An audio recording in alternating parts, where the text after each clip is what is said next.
I've got you recorded that you're consenting to this, so it's Okay, fine. good. My first question is, how do you feel as an administrator that you can lead and motivate teachers to adhere to the prescribed state standards that we have in Alabama? Okay. Well, first of all, I mean, I think the biggest thing is that, through professional development and allowing, creating that master schedule that gives all of you time to meet with the instructional coach and for us to have high quality professional development that helps you understand those standards so that you understand what your piece of pie is. The state realigned the standards several years ago so that every grade understood exactly what their role was in reaching that anchor standard at the end. So that made it a little easier. And so through support of making sure that you have time to plan together, making sure that you have the proper professional development that you need, that you have the resources, I feel like that's my role in supporting you in meeting, sticking to the standards and making sure that we stay aligned. Okay, thank you. I, as a teacher in your school, I pretty much know the answer to this, but I would like for you to talk about the involvement of teachers in curriculum decisions. Well, it's always important to get teacher input. I think that teachers, of course, we have textbook committees, we have all those things, but I think when teachers understand the needs of our particular population and they understand, what the data says, where our weaknesses are, the things that they need, to really focus on in order to meet the standards, I think it's easier for them to have an understanding of what their needs are as far as curriculum. So it's important for me to listen to what you say about what we have available, how the curriculum needs, the things that the curriculum needs as far as more time to meet together, more materials, more resources, more professional development. So I think that would be my biggest role there, and listening to you guys as teachers. Okay, thank you. What do you use to assess the instructional programs, activities, and materials that we use? The biggest thing is first of all listening to teacher perception, but when it comes down to it, where the rubber meets the road is with students and student data, reflections, those kinds of things. It all comes down to, is what we're doing meeting the needs of our students? And sometimes that can change from, year to year because we have different populations, but for the most part, as far as program evaluations, it all comes down to, is it meeting the needs of our students through data, reflection, whatever data we have available. All right. How do you feel like the infusion of technology into classrooms has impacted our school? The infusion of technology, of course, there's been a lot of changes in technology since I started teaching. And, to begin with, we were just learning to use the computers, but now students have such a great command of technology. We use it as a delivery method, but we also use it to help students understand how they can, kind of lead their own learning through the use of technology. So I feel like we have made a full shift into not just using technology, kind of as a data processor and that kind of stuff. Now we are using technology to open up the world to students. So I think that's the biggest shift for our school too, is I don't know what we do without technology now. Whereas before, Right. kind of something we had to work to integrate. Now we rely heavily as a learning tool and a delivery tool. Exactly. And this next question is also in the realm of technology. Technology and other virtual learning, how do you think that's been a catalyst for curriculum changes, which is a great question with what's going on right now in education and in the nation? Absolutely. Well, first of all, I mean, the use of technology has allowed us to just continue on with learning because, when we unexpectedly got out in March, we were able to connect with our students in a way that we would have never been able to do without technology. And we've been able to go ahead and continue the learning process. And, even if we had not been out of school, being in school and having that technology there, like I said, it opens up the whole world to students. It gives them so many more resources to learn new things, to see places they'd never see before, to do things they'd never do before, had it not been for technology. So I think it's just been it's a total shift, and it is the world our students are going to live in. Exactly. I mean, they'll live in a world we can't even imagine in 20 years. So, I think our curriculum has, made a total shift into that, letting it open the world for the kids. I believe when we talked before that you mentioned, and I found the same reaction, that we were surprised at how many students did have access and could do the virtual learning during the COVID-19 Right. school It, session. yeah, it's so widely available now to all of our kids. So, and that's good. Sometimes it's bad, but that's another responsibility too, is to teach kids how to use technology responsibly. So, Yeah, that just adds another layer, but it's important. right. What do you think is the biggest challenge of your job in the role of principal as far as curriculum?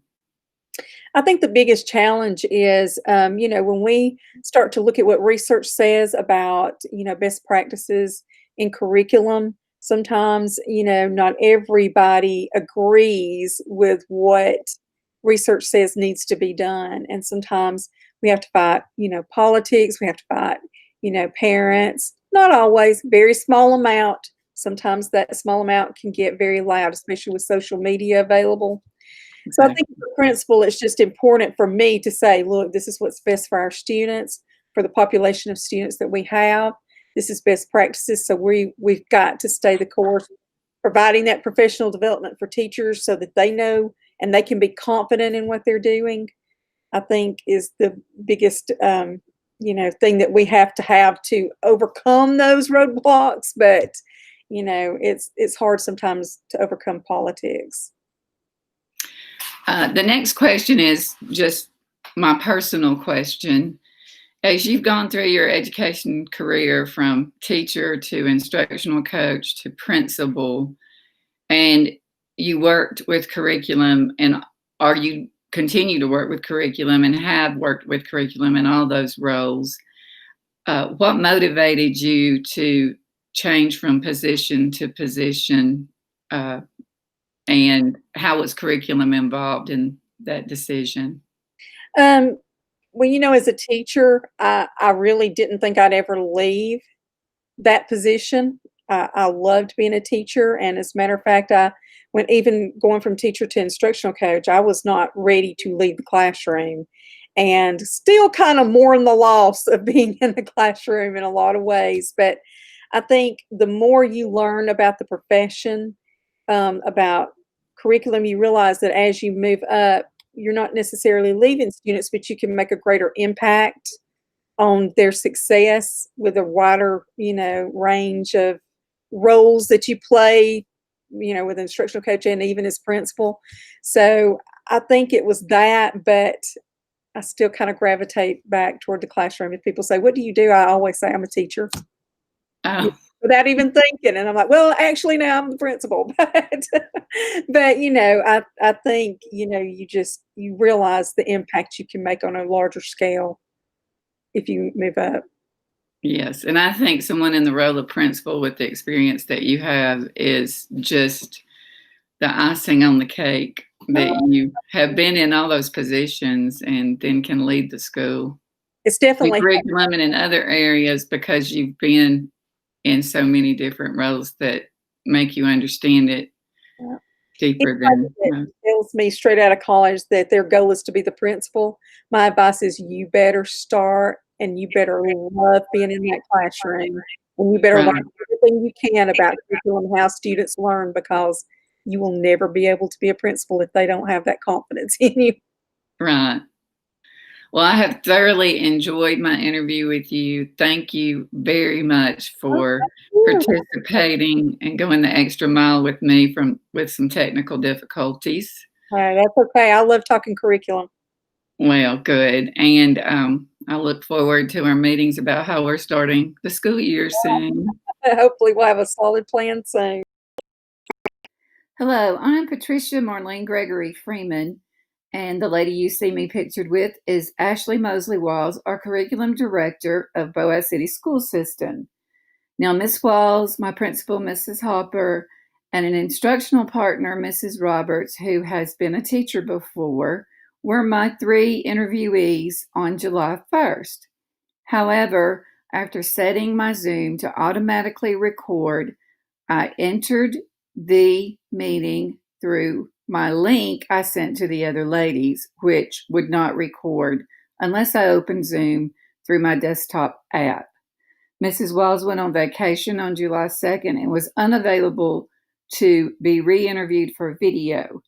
I will discuss her answers, and my instructional partner, Mrs. Roberts, will now talk more about that meeting with Ms. Walls in an interview where she takes on the role of working side by side with our curriculum director. When I asked Ms. Walls how she integrated curriculum both horizontally and vertically to engage all students, she replied that that is one of the difficult tasks of her job, especially when speaking of vertical alignment.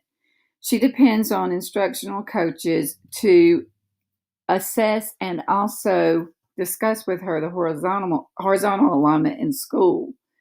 She discussed that she meets with administrators and instructional coaches all over the system and makes sure the teachers are informed of changes, that professional development is provided as needed, and that there's an understanding of state standards, and that is our focus. She said the hardest part is that teachers are reluctant to changes she might need to implement or does need to implement to help the system meet the standards they need to meet, and they're to be growth vertically across grades. Okay, thank you so much. How are you today? I am well. How about you? I'm very good. Yesterday, as you know, we met in a group of 3 with our principal and curriculum director, and I've explained the technical difficulties that I had, and we enjoyed everyone's answers.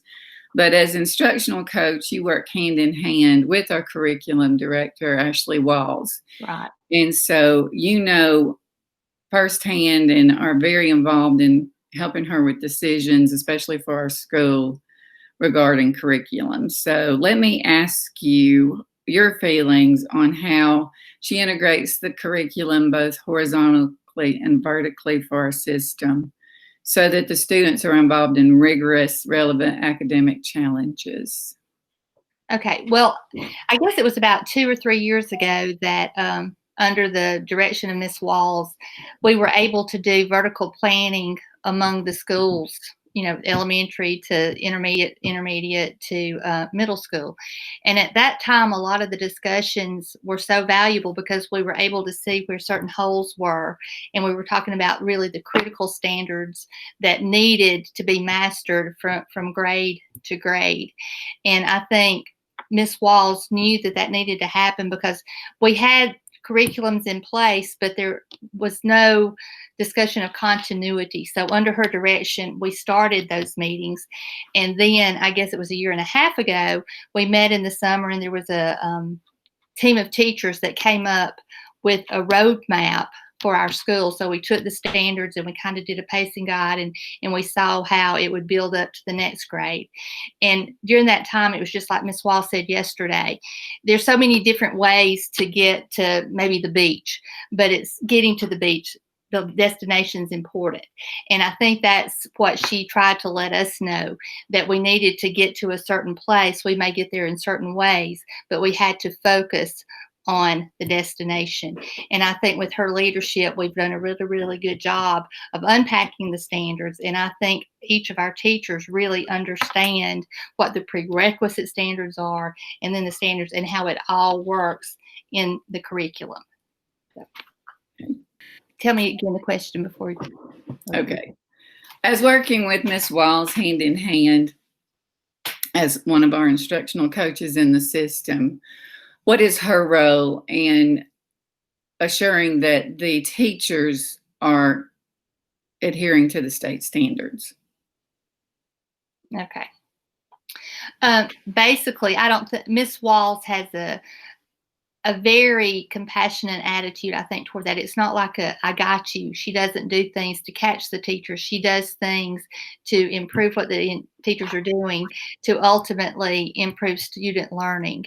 And I think she makes herself available to the teachers.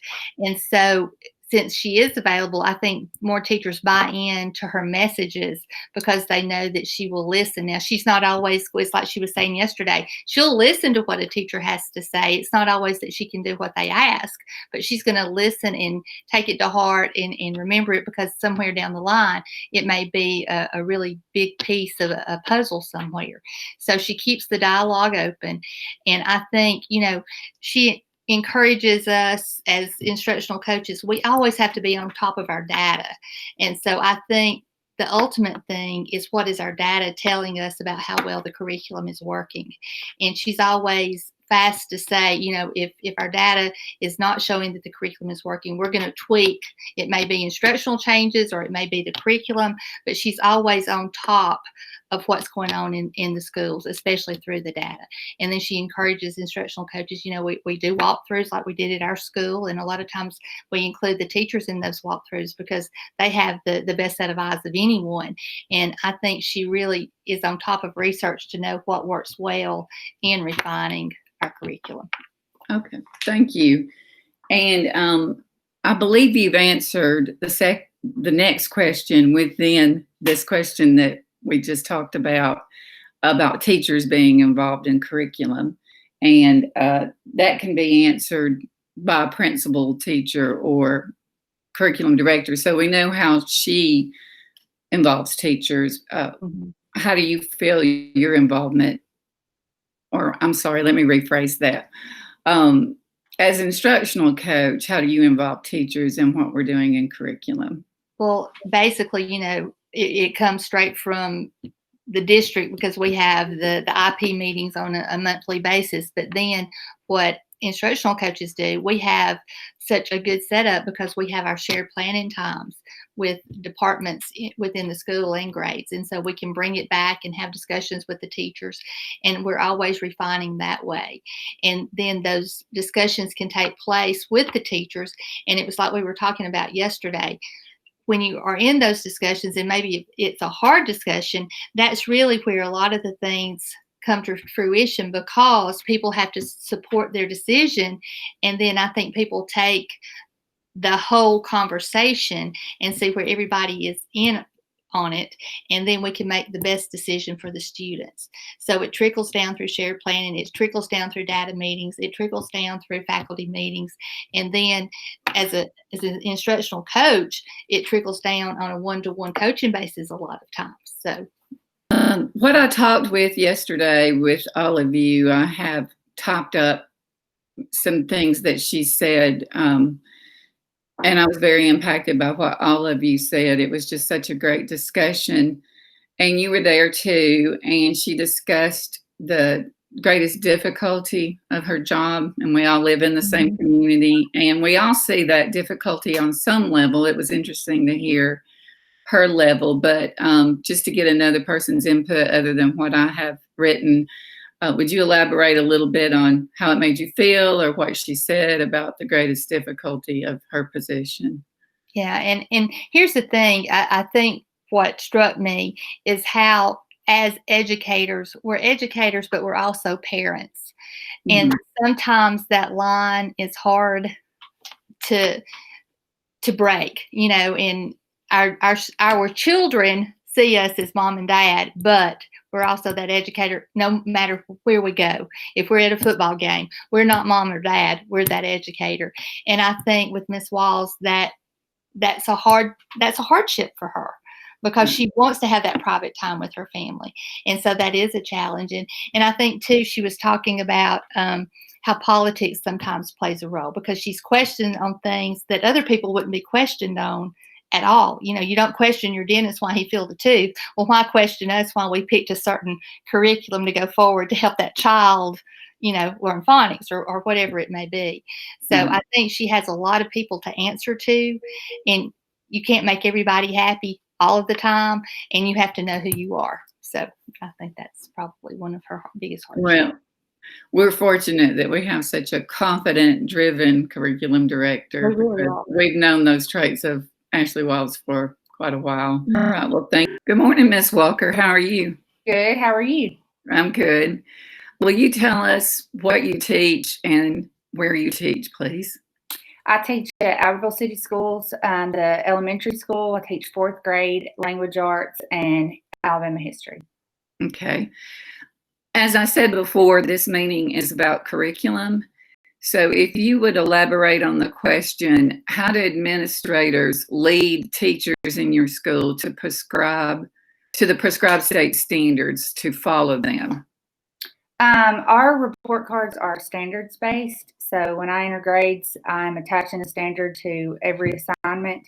That helps me know what standards I have accomplished and which ones I need to work on. And we go back and revisit. We work with our instructional coach and our principal to determine what standards we will hit and we use our pacing guide to make sure that we accomplish those. How is technology infused in your classroom? I know that it can enhance curriculum. And so elaborate on technology in the classroom and curriculum. Well, technology's been in the classroom since I was in school, so it's something that I don't really know another way. We have one-to-one Chromebooks. I don't have like a smart board, but I have a projector. I do Google Slides, and something that I incorporate in my classroom is when we do stations, some days we'll swap it up and I will have each child have their own Chromebook and they can complete the stations at their desk. So it's just the same concept of me clicking through a slide. They kind of get to work at their own pace. And we don't do that all the time, but it's nice to just swap it up so we're not constantly looking and doing the same thing. We do testing on our Chromebook, STAR testing, reading, accelerated reader. They like to take tests. I feel like it gives them a little more independence in their learning as well as helping me. They do Moby Max, so I can see exactly what standard they're missing or what they need to work on. I can assign it back to them, and they do it in forms of games, and that's not something we do all the time, but it's something that it's helps them. So I'm not just up there teaching constantly. They kind of get to take control of their own learning. When they're in stations using technology, often does that free you up to work with individual or small group needs? Yes, that's when I pull. So they're not just sitting. There's always something for them to be doing. They don't, even for the early finishers, it just keeps building. Okay. What would you say as a classroom teacher, your greatest difficulties when it comes down to curriculum? At my school currently, there's a lot of teachers and a lot of grade level teachers that it's hard to meet with everyone because there's so many. And curriculum often, when you follow the book, or you should be working on these 5 standards this week. That's what the curriculum says. Your students, and that maybe they're not ready for that. So it's hard to follow a curriculum if your students aren't, ready to move on, and maybe they got 2 of these standards, but they need to work on these 3. So you kind of have to pull in things on your own and look at outside resources, and they may not exactly match the pace of that curriculum. So that can be a challenge. You've just got to know your students, and sometimes that'll throw you out of whack and you're not ready to move on to that, next week because you've got to go over some other standards that they didn't quite get. So it's hard to follow the pace of a curriculum sometimes. Okay. Well, thank you for answering my questions. I really enjoyed our interview. And